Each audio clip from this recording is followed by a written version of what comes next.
এই লোক সারা বাড়ি কাশ ফুটে ফেলি পাকালো। ওকে আমি কতবার বলেছি এই বুড়া বুড়িকে তাড়াতাড়ি বাড়ি থেকে বিদায় করো। আমার যদি একটা কথা শুনি। দেখো বৌমা, আমি কি এগুলো শখ করে বলো? কদিন দেখি শরীরটা ভীষণ খারাপ। এই বুড়ো শুধু মুখে মুখে তর্ক, শুধু মুখে মুখে তর্ক।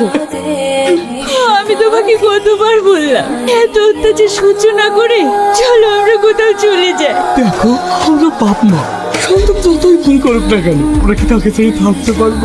এত কষ্ট দেওয়ার পরেও ছেলে মেয়ের প্রতি বাপ মায়ের এত মায়া হয় কেন বলো তো? বৌমা, তোমরা যে আমাকে ডাক্তার দেখাবো বলে নিয়ে আসলে, এখানে কেন? এখানে আবার কোন ডাক্তার বসে? আর বাবুই বা কোথায় গেল? চুপ করে বসেন তো, আপনার ছেলে ঠিক আসছে। চলেন, জামা কাপড় সব সঙ্গে করে নিয়ে এসছেন তো? জামা কাপড় আনলো কেন? বাবু, আমাকে ভর্তি দেখতে হবে নাকি?